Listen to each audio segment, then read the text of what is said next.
Hello and welcome to another edition of Power of the Pen. I am LaWanna Bradford and I'm excited to be joining you today for a very special edition in the aftermath of an amazing celebration yesterday, Buffalo Soldier Day.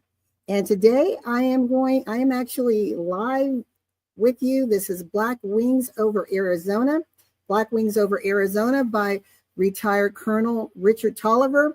And it includes just amazing stories of our Black men and women who served during World War II. And it includes women of the 6888 Central Postal Directory Battalion. So many of you are familiar with the movie The 6888 by Tyler Perry, which elevated and brought to the limelight the story of these courageous women in the height of segregation and discrimination and of America and the American military, and their roles in helping to improve morale with the backlog of the postal system. And there's much, much more about their stories. But again, they are also included in this beautifully researched tapestry of African American history and impact during World War II, the 15,000 men and women who served. And also it's quite interesting to learn about the intersect during that time in history. That point in time in history, there was an intersect in Europe of the Tuskegee Airmen, the Buffalo Soldiers, and the 6888 women. Quite amazing. So again, this is a great book to have if you're a history buff or you just want to uncover and unpackage more of the truth of history of the history of the marginalized communities, to see the history as told through the lens of individuals who not only lived it, but who are descendants of those whose shoulders we stand on. If you want to know more, and again, spotlight history, understand fact from fiction, from again, perspectives of those who lived it. This is one of those books. Colonel Richard Toliver, retired U.S. Air Force. And we will be right back, and I'll give you a little bit more about the amazing and brilliant mind of Colonel Toliver, the work that he's doing, his advocacy, and how you can follow him and have him perhaps be a part of your event, or just connect with him, have a conversation, and get the book. Be a part of helping to preserve history, shape the narrative, or reshape the narrative for the next generation to come. We'll be back in a moment.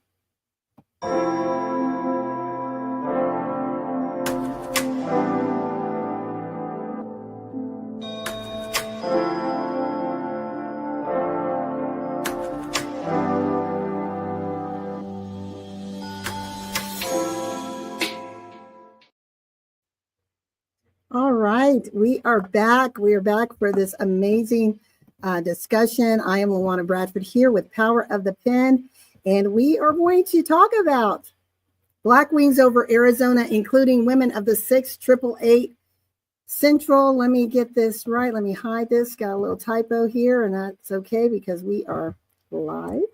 6888 Central Postal Directory Battalion. And this is by Colonel Richard Toliver, So I'm excited. We actually had another show slated for today, but because of what happened yesterday, again, the celebration of Buffalo Soldier Day, I'm like, okay, I'm going to have to come on live, do another episode. We're definitely going to bring back the episode that was scheduled for today.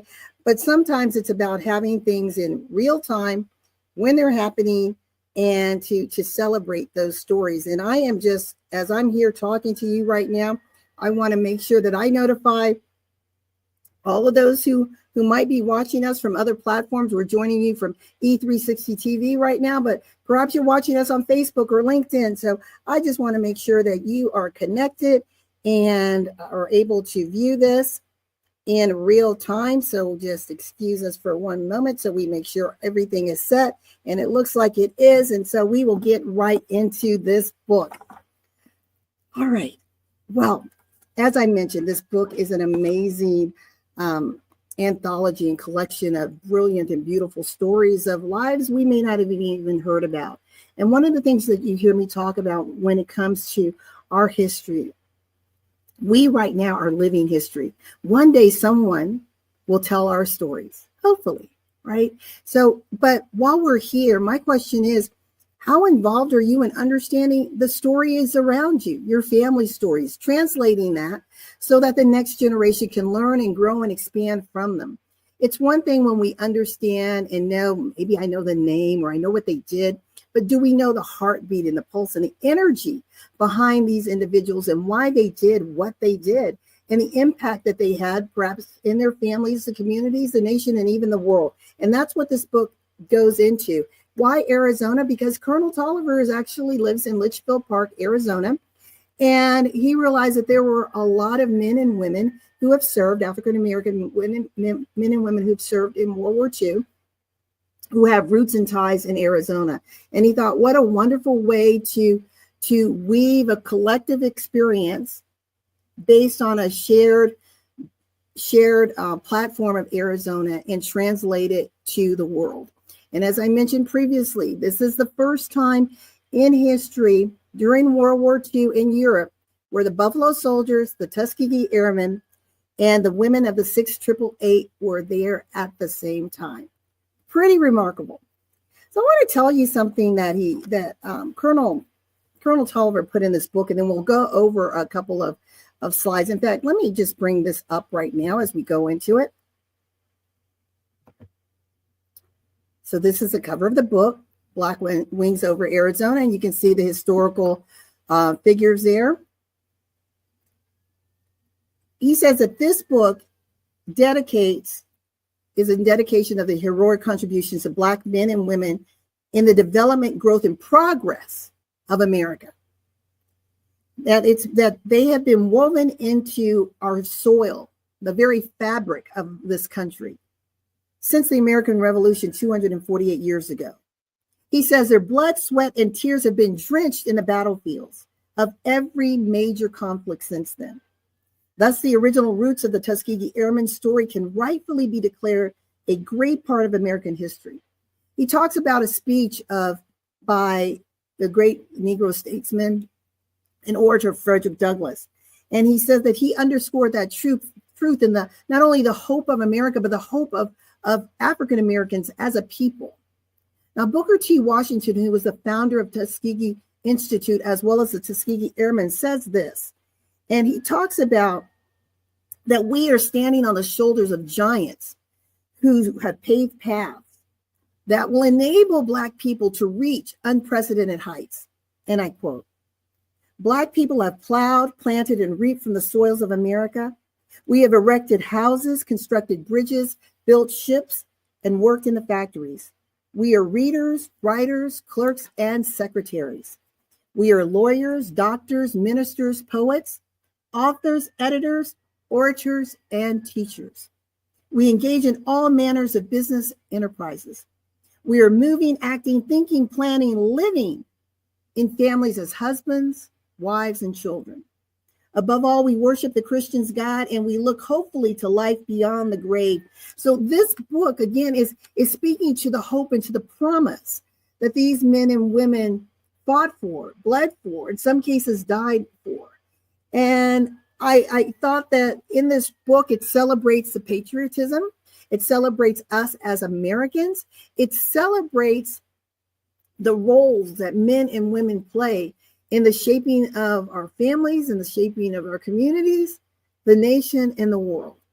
And I, again, encourage you, if you're someone who's into history, want to learn a little bit more, unpackage these stories as told from the perspective of an individual who is, let me read this, a protege of the famed Tuskegee Airmen and 26-year veteran of the U.S. Air Force with 2 combat tours and 446 missions in Southeast Asia. Colonel Toliver is a staunch community activist who served on governing boards of hospitals, universities, and numerous business and political organizations. He continues to be on demand as a motivational speaker nationwide and overseas. So again, this is someone to get to know, to find out how you can be a part of the collective effort that is that is working to shift the narrative, tell the stories as experienced by those who lived it and from the lens of those who've experienced it. Well, I am going to continue to move on with this amazing presentation. So this is Colonel Toliver standing in front of one of the planes that he flew. And here he is. This is from yesterday's event celebrating Buffalo Soldiers Day. And you have Sergeant Major Charles there to the right, and my mother, Bessie Bradford, to his left. My mother was celebrated for a Lifetime Achievement Award for her participation in preserving history and celebrating and guiding our young troops in conjunction with all the efforts of the Southwest Association of Buffalo Soldiers. So this was a real exciting moment. And when I look at the generations here, right, that we happen to be standing before yesterday, and I want to give Mr. Charles his full name. I call him Mr. Charles, but it is Sergeant Major Retired U.S. Army Charles Hancock, who spends countless hours researching, telling the story of African-American history, the history of the Buffalo Soldier, military history, writing our congressmen and representatives to make sure that the history is preserved. And that's what the Southwest Association of Buffalo Soldiers is all about. So if you want to know more about them, please check them out. You can Google them and go to their website, Southwest Association of Buffalo Soldiers. And you don't have to be in Arizona to participate. You can do so virtually as well. And of course, I had to have my photo op moment with Colonel Toliver. And again, it was just an honor and a privilege. I have never met a real Tuskegee Airman, and the fact that this is as close as I'm going to get to meeting someone who was trained by them, and to hear his story. And during a time when life was very difficult for African Americans here in this country, and there are still these ongoing difficulties of African Americans and other marginalized people within the borders of our amazing United States of America. And we are collectively coming together to rise up in truth about our stories, to take back the narrative and truth of our stories so that we can live with pride, live in harmony, and realize that collectively the United States of America is the great nation that it is because of all the complexions, the shades, and as author Cornelia Brown often says, the flavors of the beautiful tapestry that's within the United States of America. As I said, people were just coming all around him. They wanted to see him. They wanted to touch him. They wanted to talk to him. They wanted to get their copy of this book, and many did. So it's a great thing. I obviously couldn't read it from cover to cover before yesterday, but I did read some key parts of this, and it is an amazingly crafted manuscript. So I encourage you all to get the book. And let's go to the next one here. There's my mother, and he is having a conversation with her. And you can't really hear it well, so I'm not going to play it because there's a lot of audio distortion because there was so much noise happening around him. But this is where it is so powerful. You never know who's watching you. You never know how your work, your successes can be celebrated by other people. So in him listening to the story about my mother and the recognition that she was getting as an honoree of the 2025 Southwest Association of Buffalo Soldier Lifetime Achievement Award for over 30 years of dedication in this organization. He said, I'm writing this other anthology highlighting great women. And he put my mother and Coretta Scott King and other brilliant women all in the same sentence. And he says, I want you in this book. I want to interview you. I want to bring your story to life in this book. And that's what he's discussing with her in the video clip on the right, which again, I can't play for you because the audio is not as clear as I'd like it to be. But how exciting is that? I'm sitting there listening and hearing this man celebrate my mother and saying, I love your story and I want it to be told. I want it to be chronicled, forever and ever in history. And so that was something that's great and amazing. And again, you don't have to wait for someone like a Colonel Toliver to come to you and say, hey, I want to package your story. You can do that right now. You can record your story. You can tell your story. You can write your story right now. You can get it done. So a lot of exciting moments yesterday. And again, it was such an honor to be there. And we will be right back for the continuation of this amazing book, Black Wings over Arizona.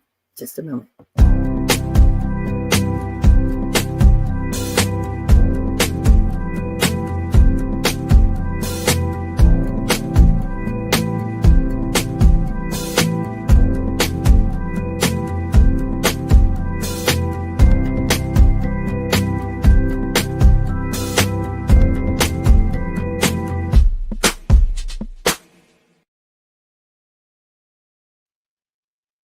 I am back, and we are here discussing this amazing man that you see on the screen, Colonel U.S. Air Force retired Richard Toliver, for his book, Black Wings over Arizona.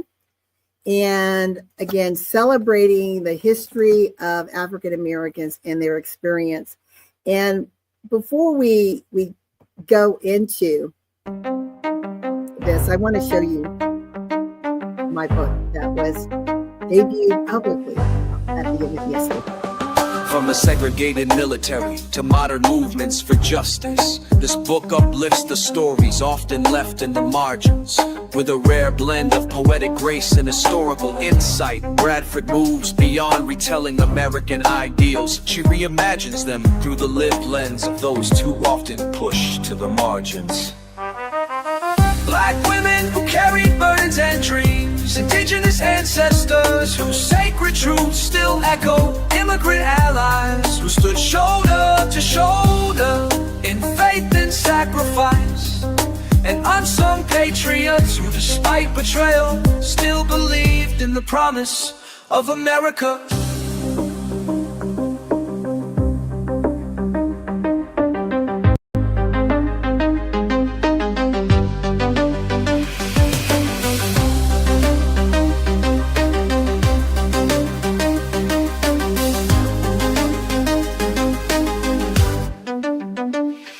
Our Pledge Allegiance is a love letter to resilience, a reckoning with history, and a call to rise, not with bitterness, but with clarity, conviction, and hope. It's a reminder that patriotism is not silence, it is speaking truth while holding the flag in one hand and faith in the other.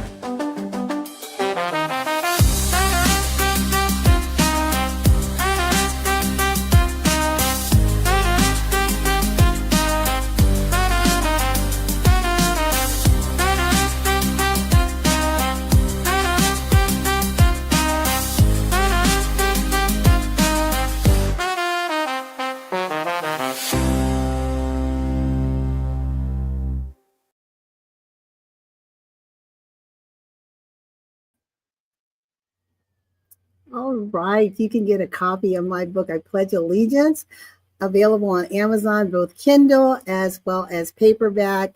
And I was just beyond the moon for this amazing intersect where, again, at Buffalo Soldier Day, to be celebrating my mother for her Lifetime Achievement Award for her work with the Buffalo Soldier, giving a shout out to the past efforts of my father, the late Sergeant Major Harlan Bradford, and to again be celebrating my books at this event.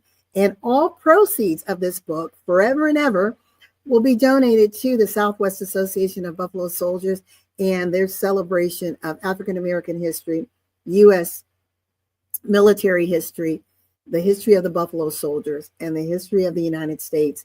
and all contributions will be sent to help expand our efforts, again, shifting the narrative and preserving our history. Well, before we go into a deeper dive in this book, as I said that we're going to do, I want you to hear from the man of the hour himself. I apologize in advance if the quality wasn't that great, because we're recording him and he couldn't be dual mic'd because of the back feed. But I want you to lean into a piece that he says. This is a 5-minute clip, and then we're going to get into that portion that he speaks about, which is the women of the 688, as written in this book, Black Wings Over Arizona. We'll be right back.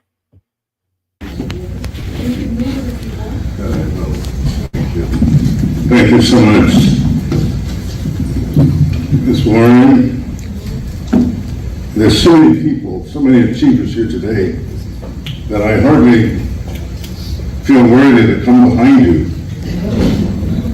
And I'm going to start with the lady that's on fire.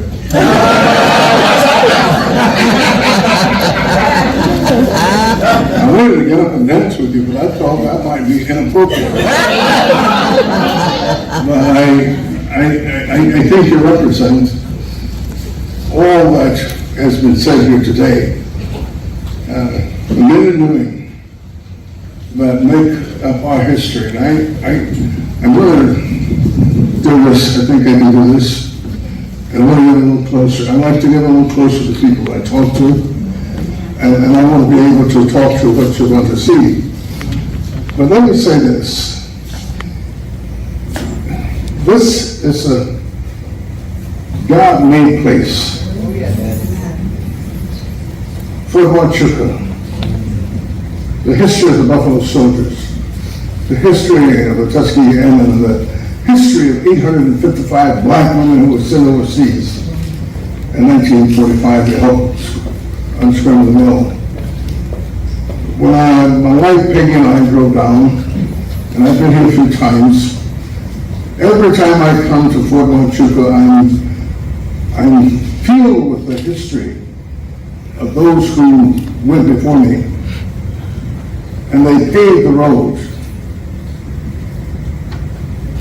Only those who travel the road know what it means, the trials and the tribulations, the struggles.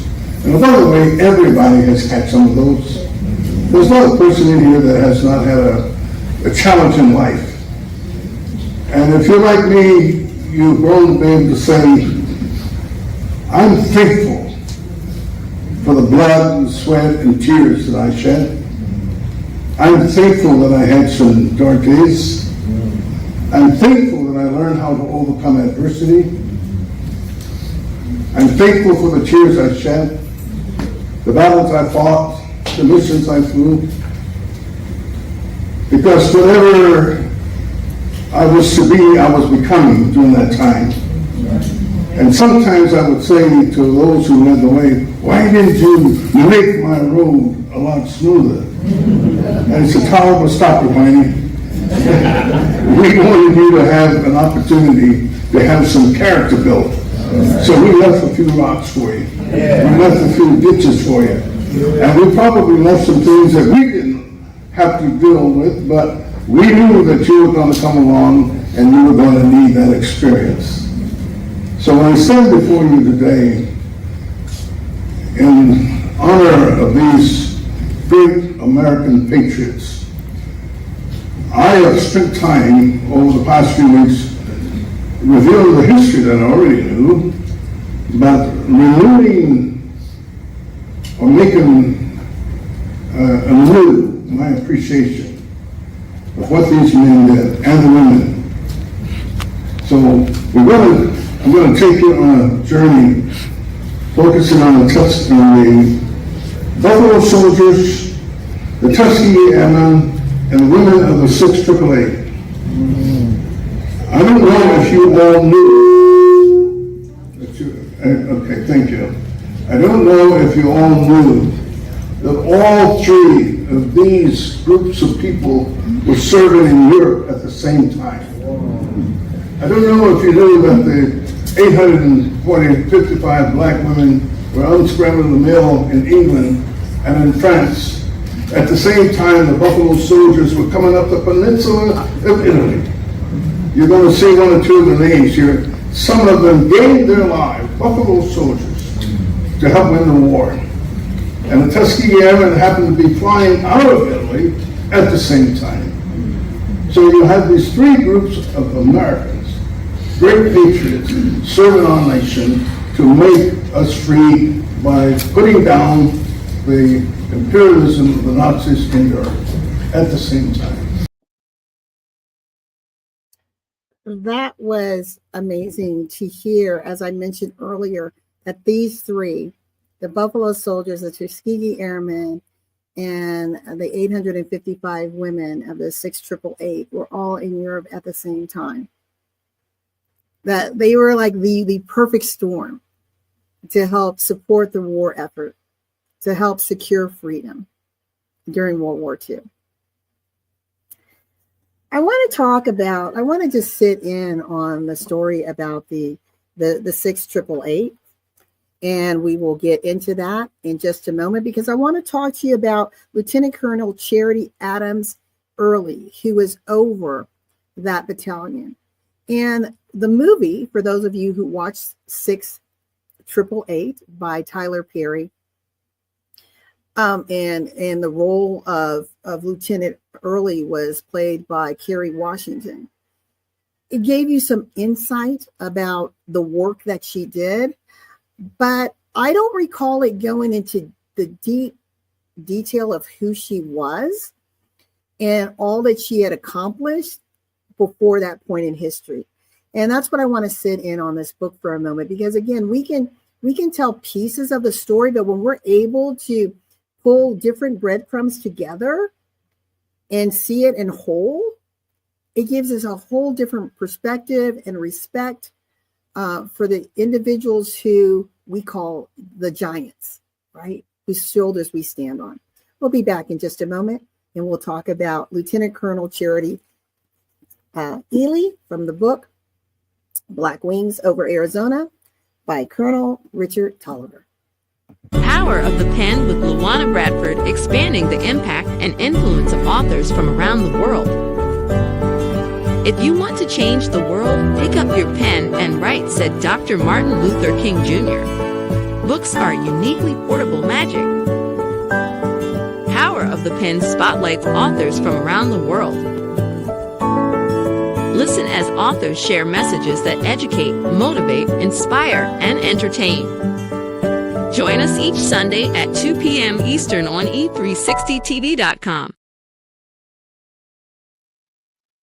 Hello, and welcome back to Power of the Pen.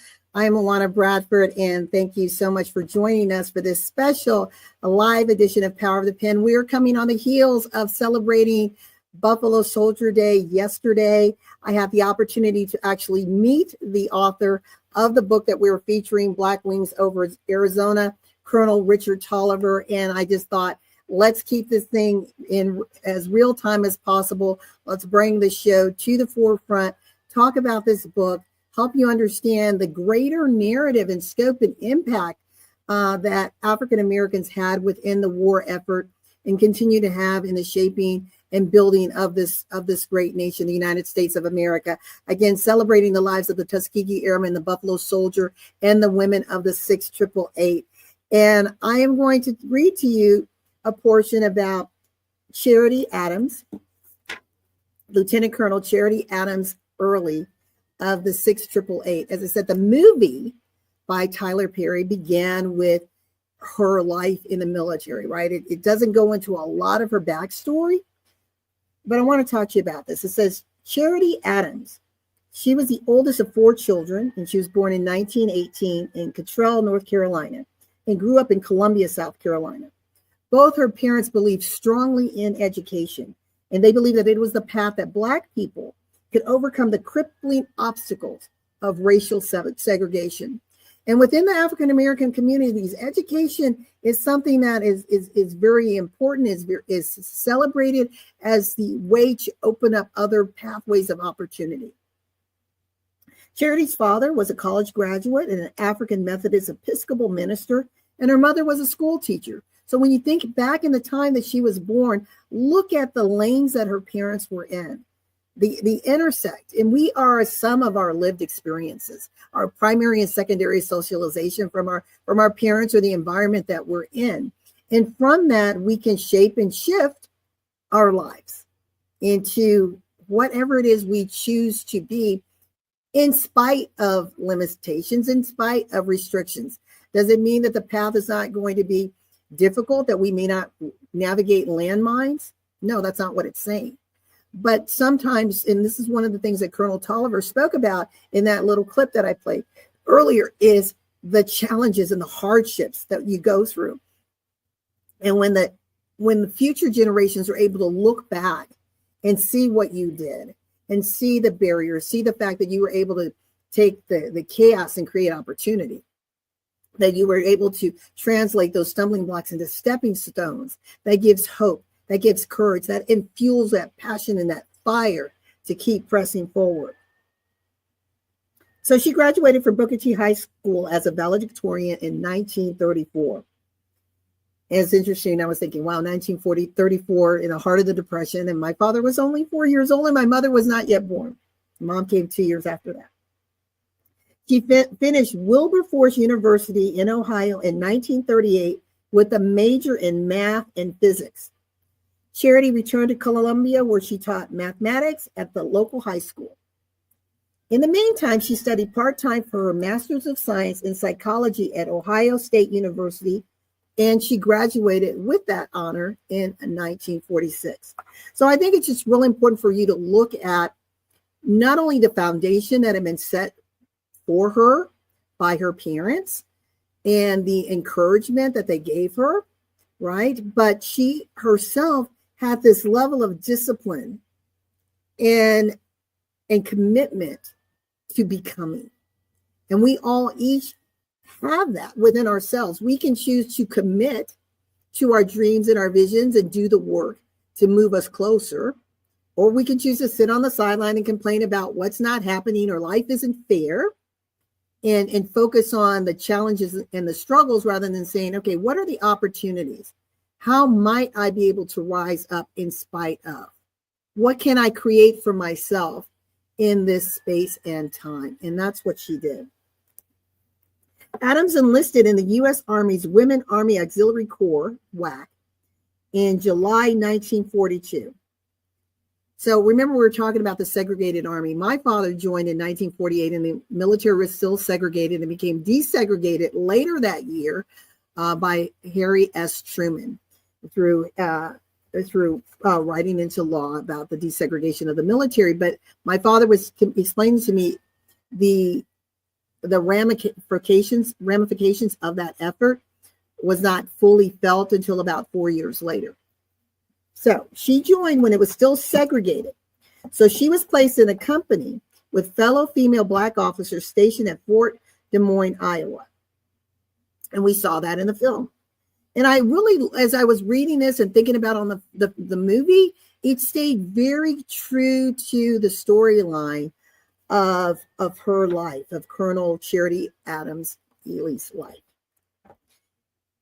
In 1943, she was assigned to the training supervisor as a training supervisor at the base headquarters. And in early 1944, she was reassigned to the training center control officer in charge of improving efficiency in job training. So that's really important. Think about that. What they were assigned to do, this seemingly impossible task of the bottlenecked postal system. I mean, they were sent there to fail. They weren't sent with the hope that, oh, they can do this. So keep that in mind. They were sent thinking this is basically a suicide mission, because they're not gonna be able to survive this. They're not gonna even be able to do this. But because of her training to help improve efficiency and job training, think about how that skill set and knowledge translated to her ability to be able to guide the troops who are under her authority. She had additional duties as the officer in charge, finding lost property and handling minor women's offenses. In December 1944, she was promoted to major and selected to lead the only company of black wax scheduled for deployment overseas. The unit was designated the 6888 Central Postal Directory Battalion. In 1945, early 1945, she, along with Captain Noel Campbell, her executive officer, were flown ahead to London, England, to begin preparation for yet an undefined task. So she knew she was going. They were excited. They had done all this training, gotten the women ready.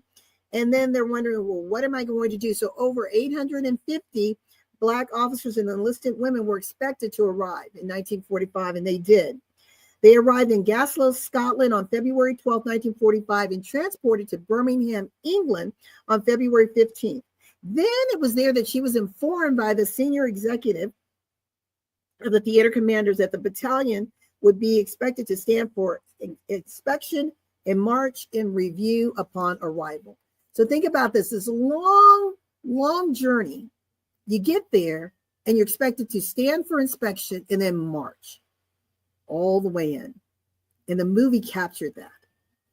She and the 6888 faced an extraordinary task of getting settled, and they had to be organized in an extremely poor living and working conditions. Remember Glasgow, right? It's cold. It was wet, and it compounded their challenge of establishing a modicum of human comfort. They had to wear coats and extra clothing when working in unheated temporary buildings. They waded through over 17 million backlog pieces of mails and packages that were affecting millions of individuals and their morale throughout the theater. Under the creative and effective leadership of Major Adams, the women of the 6888 rose to the challenge. And I want you to just sit there right now and imagine, even if you saw the movie, think about that.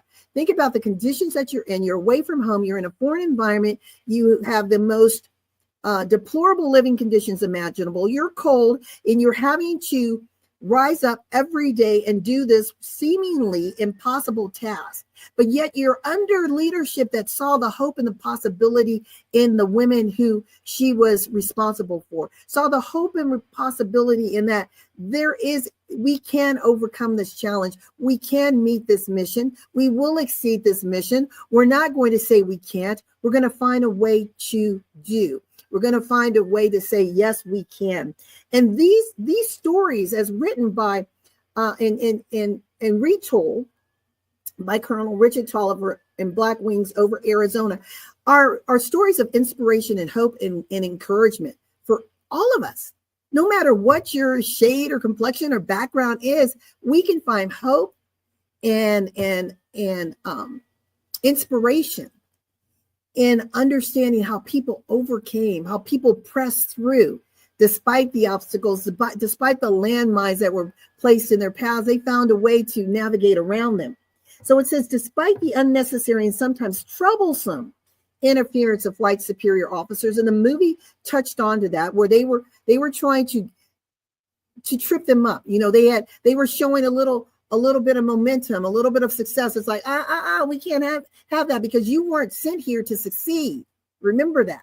So think about, again, I'm placing you in the situation of the day, a segregated army, racial environment, heavy discrimination, in a foreign war, in another country, in deplorable living conditions, assigned to one of the most impossible tasks, commanded by a woman in leadership.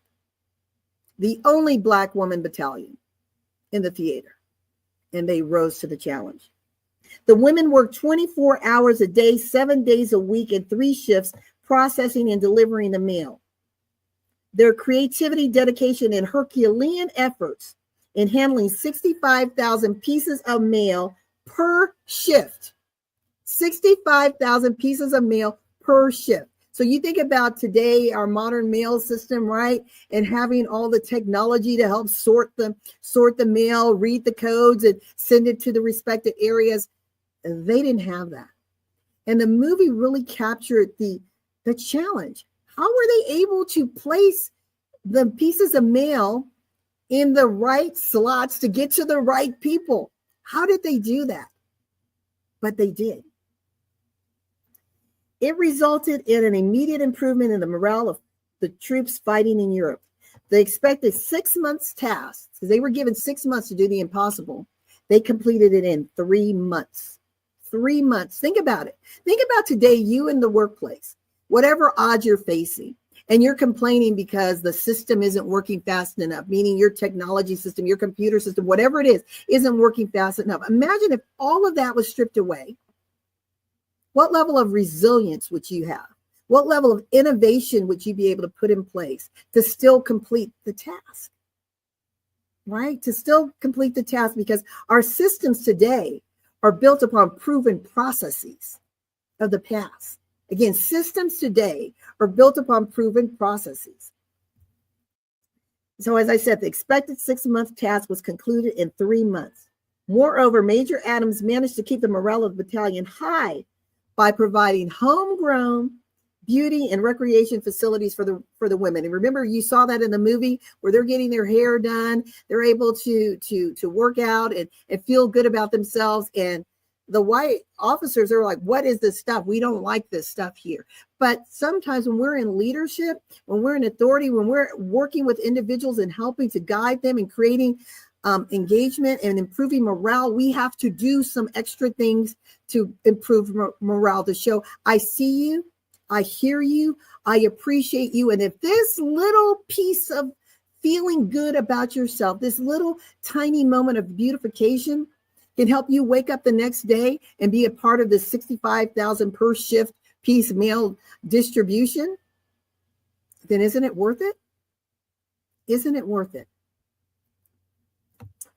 In May 1945, the backlog had been eliminated. And so then they were ordered to be deployed again. So they completed the task. They were deployed across the English Channel to Le Havre, France, where they were transported to Rouen, a city in Upper Normandy.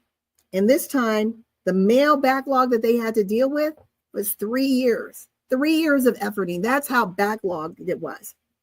But they were still hard at work, sorting and delivering mail to the troops, even when the war in Europe ended. The Allied forces had defeated Nazi Germany, and victory in Europe V-Day was declared Tuesday, May 8th, 1945.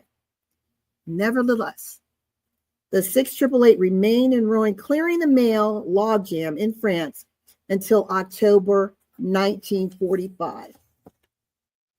Think about that. Think about what, again, I'm just reading one little piece of story out of this amazing book, Black Wings Over Arizona. Just a small piece of the many stories in this book about Black history, Black presence in the military, our Tuskegee Airmen, our Buffalo Soldier, and now the women of the 6888. How exciting is that? I'm going to do a quick takeaway and show you again how you can get a copy of my book, I Pledge Allegiance, A Journey Through the World, through the Words That Shaped the Nation. Currently available on Amazon, has been a top bestseller of new releases under history of race and ethnic relations. We're so excited about that. We're also excited about the fact that all proceeds of this book go to support preserving our history, telling our story. It's about legacy building, and it's to support the Southwest Association of Buffalo Soldiers. We'll be right back.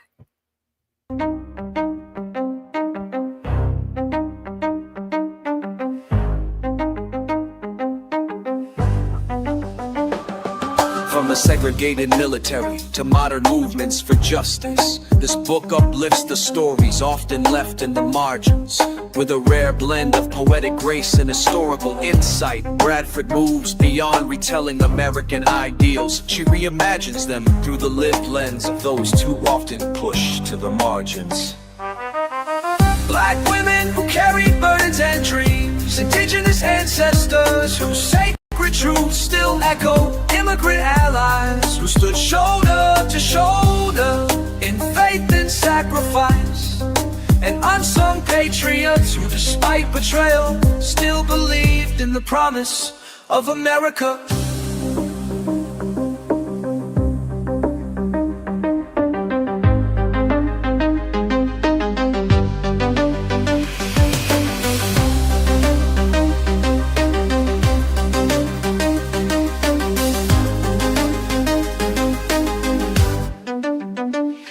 I Pledge Allegiance is a love letter to resilience, a reckoning with history, and a call to rise, not with bitterness, but with clarity, conviction, and hope.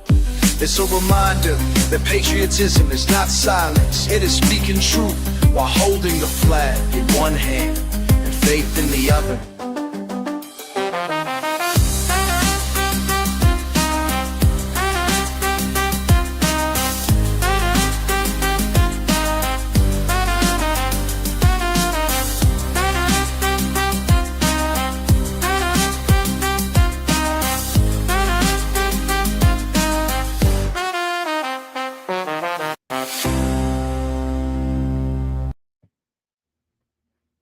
You can get a copy of my book, I Pledge of Allegiance, on Amazon. I'm going to put this here so you can see, amazon.com. I want to thank everyone who has supported this work. It is truly has been a work of passion to have us challenge our belief system, to have us recognize when indoctrination has happened and what these thousands and thousands of impressions, if you've said the Pledge of Allegiance over and over again, from being itty bitty all the way up, what does it mean? How has it impacted your life from a subconscious standpoint? It takes you through the journey of asking yourself from each stanza of the pledge a series of questions. It is a book where I had to unpackage some truths for myself, to where at the end of the day, when I got to the end of writing this book, I could say, I can still place my hand over my heart and say, I still pledge allegiance. Now, where you may end up in your journey, I'm not certain. And that's what's so beautiful about this book, is the conclusion of this book. This is where it's unique, will not be the same for anyone. Why? Because your lens is just that. It is your lens. It is your lived experience that is going to translate how you interpret this journey through a Pledge of Allegiance. And what you come up with may complement where I arrived. It may not. But the one thing that's beautiful, it's your truth, your understanding. And I guarantee you, in reading it, you will be transformed, if only a little bit, because it will cause you to have more introspection and more consciousness in when you pledge things, when you put your word out, and realizing the power of the spoken word and how it can shape and influence your life and the life of others. Well, let's get back to this close, because we're almost out of time. I just want to encourage you, if you've enjoyed this episode and other episodes, and you're an author who would like to feature your message and your book on this platform, Empower of the Pen, please email me at LaWanna@BradfordGroupMTG.com. You can DM me on all things social media. We will reach out to you, invite you to an information session so that you can understand our platform and make sure that it's a win-win for everyone. You want to email guests to LaWanna@BradfordGroupMTG.com, or reach out to me directly, LaWanna Bradford. And we would love to have you as a guest on the show. Also, if you've someone that has been inspired by a book and you want this book to be featured, or you want to talk about how this book has changed your life, we want to hear you too, because this book is about spotlighting readers, right? Because we read books and they influence and they shift and they change our lives, just like seeing that great movie and you want to share it with the world. This is the platform that can do that for you. So let's get back to Black Wings over Arizona. I'm just going to read to you this last little bit. There's much more to read about the work that Lieutenant Colonel Charity Adams Earley did as part of the 688. Remember, I told you the war was over, but they remained clearing the mail logjam in France until October 1945. However, the first time since their deployment, they received first-class treatment. So remember, I told you about the deplorable conditions when they first started. But now by 1945, they get first-class treatment. They marched the city. They were housed in luxury hotels with the creature comforts. By October 1945, the mail in ruin had been cleared, and the battalion was reduced from 855 to 300. And they began to redeploy back to America. By February 1946, the entire 688 was disbanded and discharged at Fort Dix, New Jersey. Now, keep in mind, they were disbanded and discharged at Fort Dix, New Jersey. But hear this: without any public celebration or government recognition for the amazing job these great patriots had accomplished. And I want to end it right there. And that's why telling our story, shifting the narrative, getting away from the whitewashed packaging of the lived experience of marginalized communities, and celebrating ourselves in a way that the stories, the truth of the stories, start to transcend generations, that we begin to remember these great women of the 688. We begin to celebrate the courage and the determination, that even though they are no longer here, their generations, their subsequent generations are still here. So we can still applaud, we can still lift them up, we can still celebrate, right? We don't have to say, well, oops, that was a missed opportunity. It is never a missed opportunity to celebrate greatness, to celebrate innovation, to celebrate the rise of the human spirit and dignity in the face of trials, in the face of tribulation. So think about that. These African-American women trained for the military, taken from their home, given what they thought was an impossible task, rising up not only once, but doing it twice. And doing so in a sense of community, with respect, with dignity, with pride, and with love for this country, even though the country did not seem to love them back. Think about that.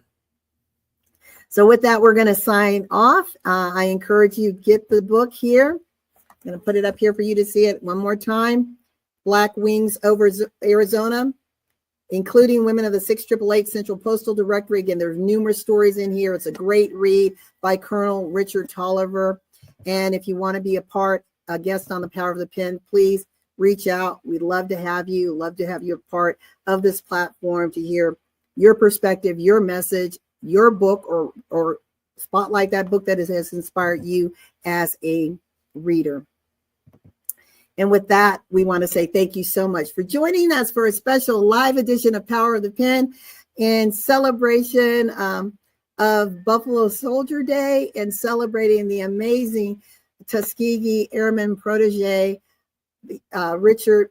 Colonel retired U.S. Air Force, Richard Toliver, and his book, I'll show you once again, Black Wings Over Arizona. Definitely worth getting in your library. If you're a history buff, military buff, just want to support shifting the narrative, pique your own curiosity, it's definitely a wonderful read and you will not regret it. Until next week, we look forward to seeing you on another edition of Power of the Pen. And just remember that in life and in business, when your vision intersects with opportunity, success is inevitable. Until next time, be safe, be well. Bye for now.